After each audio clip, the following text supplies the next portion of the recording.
আসসালামু আলাইকুম। আজকে আপনাদেরকে আমি সুজির হালুয়া করে দেখাবো। সামনে শবে বরাত। আপনারা আমার এই রেসিপিটা ফলো করে শবে বরাতের দিন সুজির হালুয়াটা খুব সহজে বানিয়ে নিতে পারবেন। শবে বরাতে অনেকেই সুজির হালুয়া রান্না করে। আবার স্বাভাবিকভাবে সারা বছরই মোটামুটি সবার বাসায় কম বেশি সুজির হালুয়া বানানো হয়। সুজির হালুয়াটা সাধারণত আমরা রুটি পরোটার সাথে খাই, এমনিও খেয়ে থাকি। তো আমি কিভাবে খুব সহজ এবং খুব অল্প সময়ে সুজির হালুয়াটা বানিয়ে নিতে পারবেন সেই রেসিপিটা আপনাদের সাথে শেয়ার করব। তো খুব ধৈর্য সহকারে সময় নিয়ে মনোযোগ দিয়ে আমার এই ভিডিওটা দেখবেন আশা করি।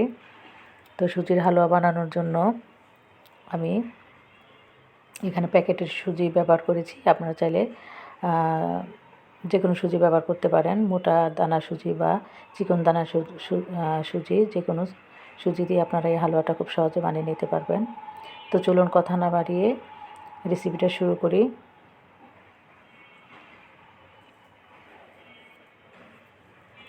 সুজির হালুয়া বানানোর জন্য আমি এখানে 1 কাপের মতো সুজি ব্যবহার করেছি।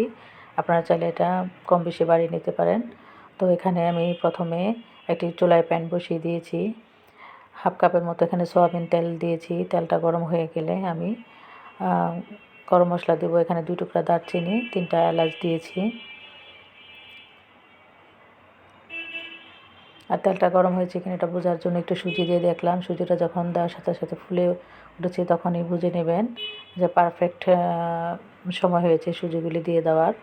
তো সুজিগুলি দিয়ে আমি খুব ভালো করে 4 থেকে 5 মিনিট মাঝারি টু লো আঁচে সুজিগুলিকে আমি ভেজে নেব। সুজিটা যত সুন্দর করে ভাজবেন সুজির হালুয়াটা ততটা দানাদার এবং সুস্বাদু হবে।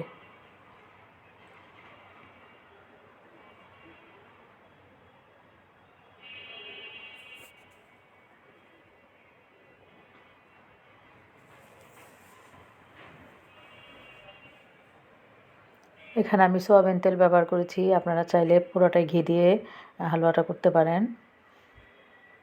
তবে সয়াবিন তেল দিয়ে যে সুজিটা হালুয়াটা বানিয়েছি একেবারে বোঝা যাবে না টেস্টটা, একেবারে মনে হবে ঘি দিয়ে করেছি।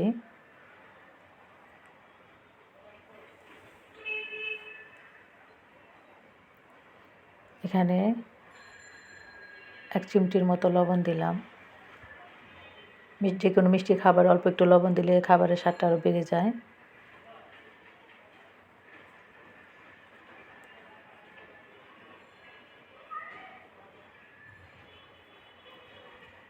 সুজিটাকে মোটামুটি 4 থেকে 5 মিনিটের মতো আমি মাঝারি টু লো আঁচে ভেজে নিলাম।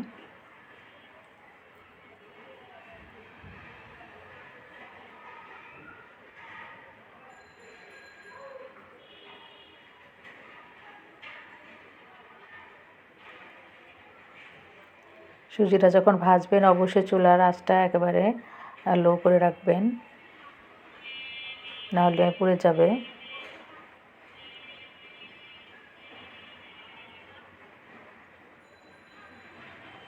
এখন আমি 3 কাপ পানি দেব। 1 কাপ সুজি দিয়েছি, ওই কাপেই আমি 3 কাপ পানি এখানে ব্যবহার করব।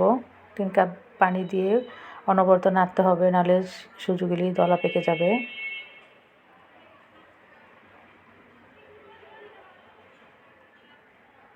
এই পর্যায়ে চুলার আঁচটা মাঝারি করে রাখবেন। অনবরত নাড়তে হবে, নাহলে দলা পেকে যাবে, নিচে ধরে যাবে। নাড়তে নাড়তে যখন সুজিটা ঘন হয়ে আসবে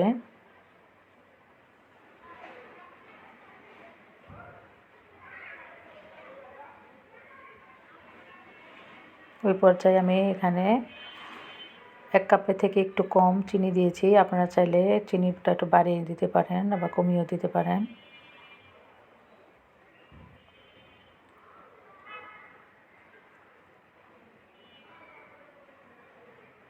চিনিটা গলে গেছে, এখন আর কিছুক্ষণ আমি ভেজে সুজিটাকে ঘন করে নেব।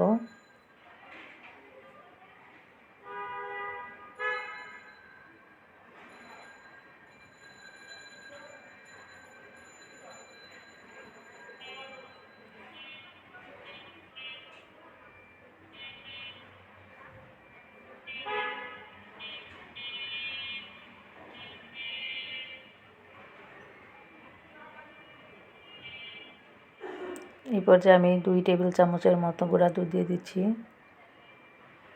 আপনারা চাইলে এই হালুয়াটা পুরোটাই দুধ দিয়ে, পানি না দিয়ে পুরোটাই দুধ দিয়েও রান্না করতে পারেন।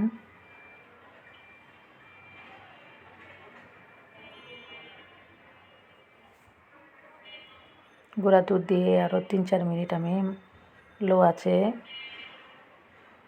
সুজিটাকে রান্না করে নেব।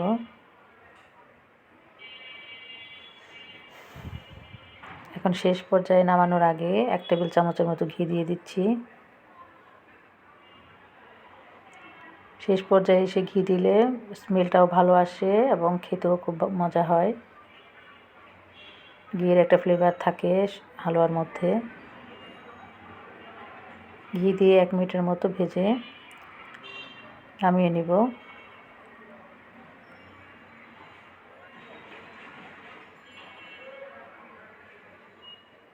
সুজির হালুয়াটা তৈরি হয়ে গেছে। এখন আমি চুলাটা বন্ধ করে দেব। আপনাদের এখন আমি একটি প্লেটে পরিবেশন করে দেখাচ্ছি হালুয়াটা দেখতে কেমন হয়েছে। দেখতে যেমন সুন্দর হয়েছিল তেমনই সুস্বাদু হয়েছিল হালুয়াটা। তো তৈরি হয়ে গেল সুজির হালুয়া।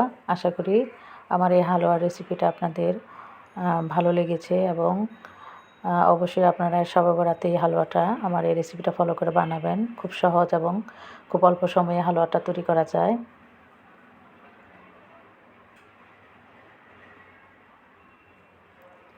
এখন আমি উপরে কিছু বাদাম কুচি ছড়িয়ে দিচ্ছি। এখানে আমি কাঠবাদাম, পেস্তা বাদাম, কাজু বাদাম 3 ধরনের বাদাম ইউজ করেছি।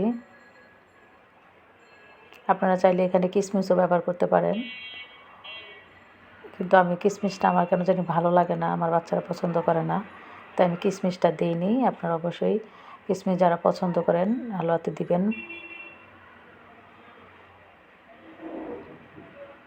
তো আমার এই ভিডিওটা যদি ভালো লেগে থাকে প্লিজ আমার চ্যানেলটাকে সাবস্ক্রাইব করতে ভুলবেন না, আর আমার ভিডিওটাতে একটা লাইক দিতেও ভুলবেন না। ভালো লাগলে কমেন্টস করবেন। তো সবাই ভালো থাকেন, সুস্থ থাকেন।